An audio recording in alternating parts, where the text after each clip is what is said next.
दिदी मकै कति रुपियाँ हो? 35 रुपियाँ। मकै खाने भनेको हेर्नु न, मसँग पैसा भएन क्या, के गर्ने होला? मिल्दैन दिन खान। हजुर हो हुन त हेर्नु न, पैसा भएन क्या। 35 रुपियाँ भन्नुभएको, अनि मसँग पैसा बोकिन छु क्या मैले अहिले। त कस्तो देखेर खान मन लाग्यो क्या। यतै बस्ने हो, भरे भोलि ल्याएर दिन्छु नि त, हुन्छ? हुन्छ। अनि तपाईँहरूलाई यहाँ बाटोमा बेच्दा नगरपालिकाले के गर्दैन? रगड छ। कहाँबाट लिएर आउनुहुन्छ मकै? एलमारीबाट लिएर आउनुहुन्छ? समस्या छैन धेरै? समस्या छ है? अनि मलाई मकै दिनुहुन्छ त? दिनुहुन्छ?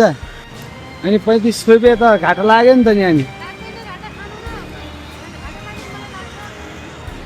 हो र? अनि जुन दिए नि हुन्छ ल, एउटा दिनु न, एउटा दिनु ल। यो खान्छ है त? 35 रुपियाँ भन्नुभयो, भरे भोलि छिराखेर दिन्छु नि त, हुन्छ? तपाईँलाई घाटा छैन।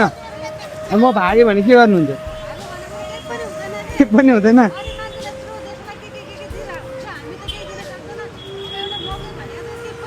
के पनि होइन। ल मैले चाहिँ एउटा सोसल एक्सपेरिमेन्ट मात्र गरेको हो होइन। कतिको गाह्रो छ दिदी मकै बेचेर खाऊ गर्न? गाह्रो छ है, नगरपालिकाले बस्नु दिँदैन। ल ठिक छ, मैले के गर्नु हुँदो रहेछ भने एउटा सामान्य सोसल एक्सपेरिमेन्ट गरेको होइन। तपाईँलाई चाहिँ म लाउनुहोस् लाउनुहोस् लाउनुहोस् लाउनु लाउनु लाउनु होइन नि, यो मैले सामाजिक परीक्षण मात्र गरेको हो, लिनु न। ठिक छ, यस्तो कोही कोही माग्ने अब एकदम हुन्छ नि, कोहीलाई एकदम समस्या परेर भोकै आयो भने उहाँहरूलाई दिनु न तपाईँ है। ल लाउनु लाउनु, यो मेरो तर्फबाट सानो। लेख्नु लेख्नु होइन होइन होइन, लेख्नु लेख्नु लेख्नु होइन होइन, ठिक छ ठिक छ ठिक छ ठिक छ, होइन ठिक छ, राख्नु तपाईँ राख्नु। होइन ठिक छ, अरू कोही मान्छे यस्तो भोकाएर देखिन्छ नि बाटोमा, बोलाएर खुवाउनु।